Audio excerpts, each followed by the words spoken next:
Hello students. Last time we learning about our introduction of chapter 1. Now today we are going to start our examples and our exercise. Okay? So textual example हम देखते हैं first one. अब मैंने already आपको method है वो explain कर दी है. इसके बाद हम आज स्टार्ट करना चाह रहे हैं. यहाँ पे 4052 और 12576.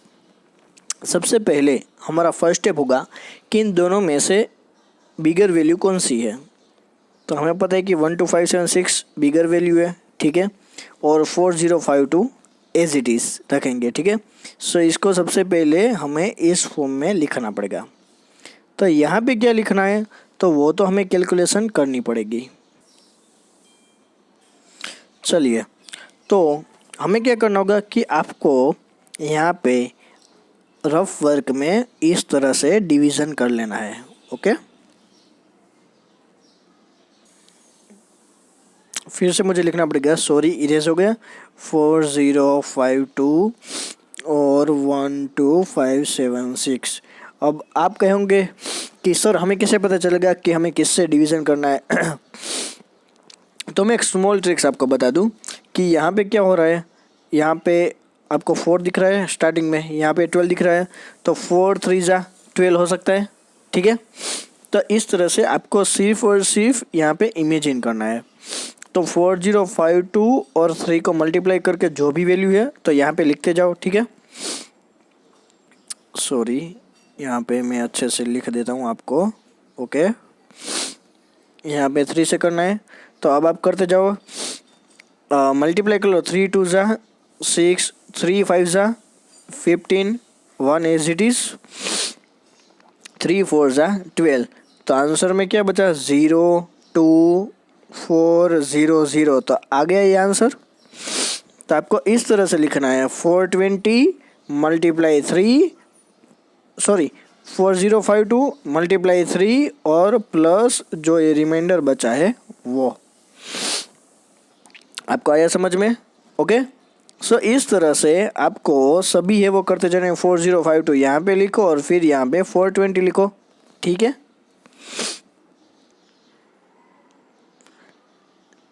चलो हम सेकंड करते हैं, ठीक है. यहाँ पे आप 420 लिख सकते हो और यहाँ पे 4052. ओके. सो आपको यहाँ पे एक इमेजिन करना है कि हम कैसे करेंगे.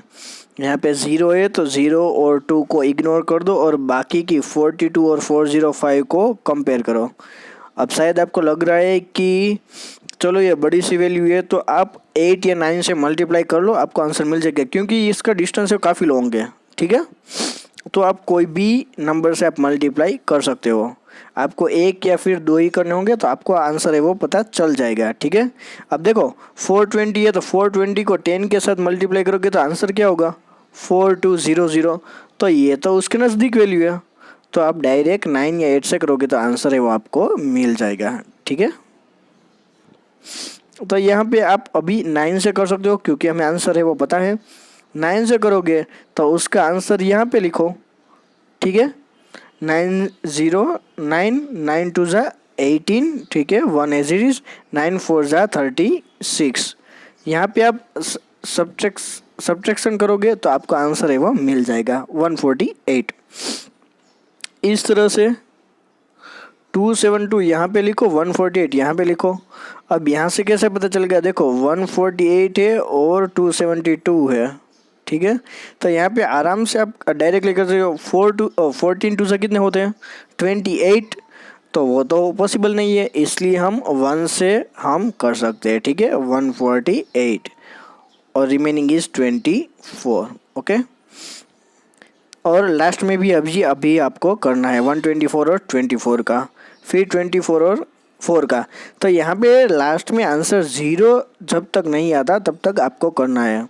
अब इन सभी में ये जो रिटर्न लिखा हुआ है, ये रिटर्न आपको लिखने की ज़रूरत नहीं है, ठीक है. ओके. सो इस तरह से आपको फर्स्ट टेक्सचुअल एग्जाम्पल है वो हो जाएगा.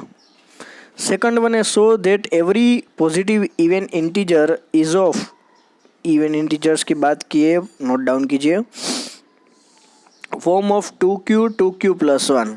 अब देखो ये काफ़ी सिंपल सा एग्जांपल है और ये इसके जैसा ही हम अभी एक्सरसाइज में करेंगे। ओके, सो यहाँ पे सबसे पहले हमें एक फॉर्मूला हमें अपने याद रखना है, a equal to B Q plus R. यहाँ पे b की जगह क्या है, 2 है, ठीक है। तो हम r इक्वल टू 0 भी ले सकते हैं, r इक्वल टू 1 भी ले सकते हैं। तो हम a इक्वल टू 2q भी लिख सकते हैं और 2q प्लस 1 भी लिख सकते हैं, ठीक है। तो यहाँ पे अब हम बात करें तो हमें तो सिर्फ क्वेश्चन में इवन इंटीजर्स की बात की है। तो यहाँ पे क्या लिखा है, a is the form of 2q, even a is an even integers. Also, positive integers can be either even or odd.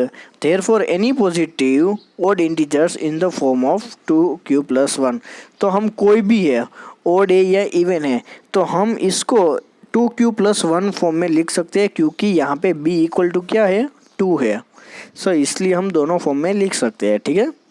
ज़्यादातर आपको ये जो फर्स्ट एग्जाम्पल है उसकी प्रिपरेशन करनी है, इस टाइप के एग्जाम्पल से वो कम होते हैं एग्जाम में। फिर यहाँ पे so that any positive odd integers की बात की है, 4q प्लस 1 और 4q प्लस 3। तो सबसे पहले यहाँ पे b इक्वल टू क्या है, 4 है, ठीक है। और बाकी के यहाँ पे हम जो r है वो 0 भी ले सकते हैं, 1 भी ले सकते हैं, 2 भी ले सकते हैं, 3 भी ले सकते हैं, क्योंकि यहाँ पे 4 से हमें कम है वो लेना है। तो 0 1 2 3 हम ले सकते हैं। तो हमारे पास कौन सी वैल्यू बचती है, 4q प्लस 1, 4q प्लस 2 और 4q प्लस 3। अब ये 4 वैल्यू हमारे पास है, तो हमें क्वेश्चन में ओड वैल्यू बताई गई है। तो ओड वैल्यू इसमें से हमारे पास सिर्फ 2 वैल्यू है, 4q प्लस 1 और 4q प्लस 3। तो यही हमारा आंसर है। समझ में आ गया आपको, ठीक है। बहुत इजी एग्जांपल्स है, बाकी के रिटर्न की चिंता करने की ज़रूरत नहीं है। ओके, अब हम करते हैं फोर्थ। एक स्वीट सेलर है, 420 काजू बर्फीस और 130 बादाम बर्फीस उसके पास है। She wants to stack them in such a way that each step back in the same number of barfis and they take up the least area of the tray. What is the number of barfis can be placed in each stack for this purpose. तो हमें कितनी है वो उसके पास जो size का है हमें कितनी रखनी चाहिए, ठीक है। तो देखो हमें क्वेश्चन में ज़्यादा जाने की ज़रूरत नहीं है, हमें सिर्फ 420 और 130 को सिर्फ इस तरह से हमें करना है। ओके, तो मान लीजिए हमें 130 और 420 हमें अंदर चला जाएगा, ठीक है। अब यहाँ पे आपको पता है कि 13 3 जा 39। ओके, तो हम 3 से कर सकते हैं। यहाँ पे हम करेंगे तो हमें आंसर में क्या मिलेगा, 30। तो यहाँ पे हम लिख सकते हैं 130 इंटू 30 प्लस 30। देखो यहाँ पे लिखा हुआ है 130 इंटू 3 प्लस 30। फिर 130 यहाँ पे आ जाएगा और 30 है वो यहाँ पे, तो हम 4 से उसको कर सकते हैं, 30 4 जा 120 और फिर 30 यहाँ पे 10 यहाँ पे, तो हमें आंसर में 0 है वो मिल जाएगा। यानी ये जो है वो हमारा आंसर होगा कि हम अगर स्टेक्स हमें करना है तो हम 10 के पार्ट्स अगर हम करेंगे तो तो हमें अपना आंसर है वो मिल जाएगा। ओके, एक्सरसाइज 1.1 है। अब जो भी एग्जांपल्स हमने ऊपर किए हैं वही सेम मेथड हमें यहाँ पे करनी है, ठीक है। तो यहाँ पे टोटल है 5 एग्जाम्पल, तो हम 5 एग्जाम्पल है वो कर लेते हैं सबसे पहले। ओके, यहाँ पे 135 और 225, तो जो बिगर वैल्यू है वो आप यहाँ पे लिखो, इक्वल टू करो, जो स्मॉल वैल्यू है वो यहाँ पे लिखो। अब चलो 135 को 225 से आप डिवाइड करोगे तो यहाँ पे पता है देखो 13 2 जा 26 हो जाएगा, तो ये तो बड़ी वैल्यू हो जाएगी, तो यानी 1 से आपको करना होगा 135, ठीक है। रिमेनिंग इज यहाँ पे 90 होगा आंसर। तो ये वैल्यू आपको यहाँ पे लिखनी है 225 इक्वल टू 135 इंटू 1 प्लस 90। फिर 135 यहाँ पे वैल्यू लेनी है, इसमें कंफ्यूजन मत रहिए। 135 यहाँ पे, 90 यहाँ पे, 1 से आप डिवाइड करें, रिमाइंडर रहेगी 45, फिर 90 यहाँ पे, 45 यहाँ पे, तो उसमें आपको आंसर है वो 0 मिल जाएगा। तो ये काफ़ी इजी एग्जाम्पल है, आपको प्रैक्टिस करनी होगी। सेकंड एग्जाम्पल में डायरेक्टली आप कर सकते हो, ठीक है। अब इसमें जो डिवीज़न है देखो सेकंड में, वो काफ़ी बड़ी अमाउंट है, तो ये एक आपको प्रैक्टिस करके आपको याद रखना होगा, ओके। थर्ड वन में देखो क्या है, 867 और 255, तो हम कर सकते हैं कि 25 3 जा 75, तो हम 3 से उसको डिवाइड कर सकते हैं।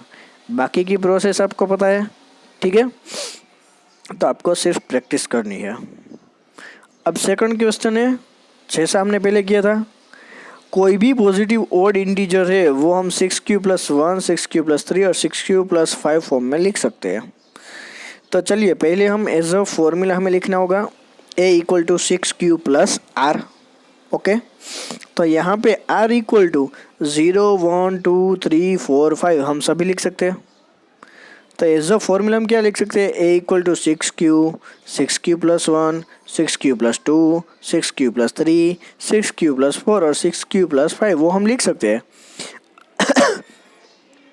अब यहाँ पे बात की है ओड इंटीजर की, तो ओड वैल्यू जो है वो यहाँ पे 6q + 1 + 3 और +5, ये तीनों क्या हो गई ओड इंटीजर। बाकी की दोनों तो क्या है, इवन है, तो वो पॉसिबल नहीं है, इसलिए हम इस तरह से लिख सकते हैं, ठीक है। अब यहाँ पे एक आर्मी का है और उसमें एक कंटेनमेंट है, उसमें 616 मेंबर्स है और उसका आर्मी जो बैंड है वो परेड में 32 मेंबर्स है। तो बाकी का क्वेश्चन हमें कुछ रीड करने की ज़रूरत नहीं है, हमें सिर्फ कॉलम चाहिए।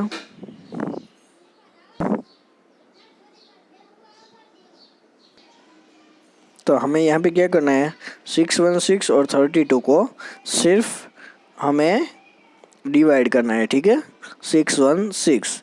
तो यहाँ पे ऑलरेडी हमें पता चल जाएगा कि देखो 32, तो यहाँ पे हम किसके साथ मल्टीप्लाई करेंगे, अब 32 है तो यहाँ पे 60 अगर करो तो डबल हो जाता है, यानी आपको थोड़ा सी प्रैक्टिस करनी होगी। 33 5 जा कर लो, चलो 5 2 जा 10, 5 3 जा 15, 15 + 1 यानी 160, तो अभी तो बहुत दूर है, ठीक है।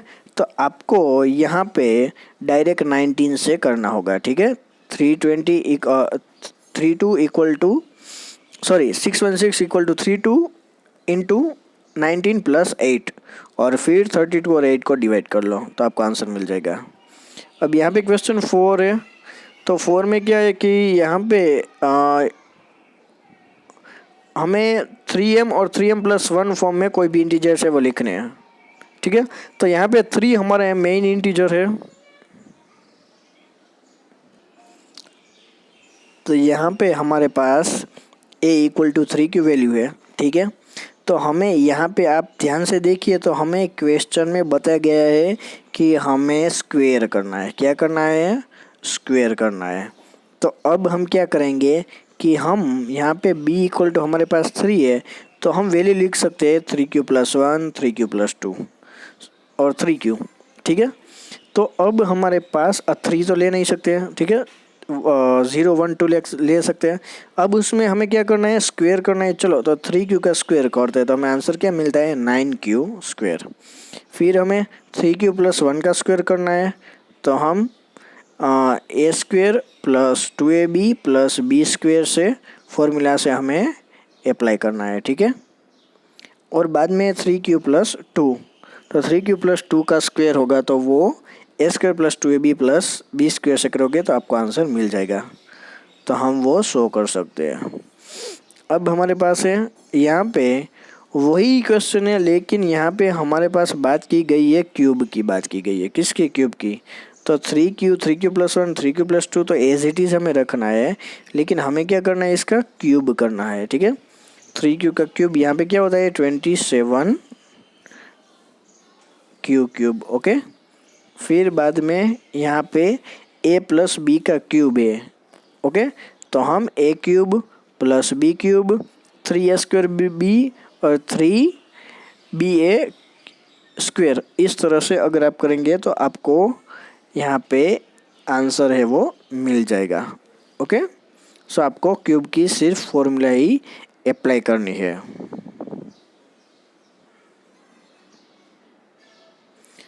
Three A square B plus 3a² B. Okay, और बाद में 3 क्यूब प्लस 2 का क्यूब कर लीजिए तो आपको आंसर है वो मिल जाएगा। ठीक है, तो यहाँ पे आपकी एक्सरसाइज 3.1 है वो 1.1 है, तो वो कंप्लीट होती है। नेक्स्ट टाइम हम सेकंड मेथड के एग्जाम्पल से वो करेंगे। ओके।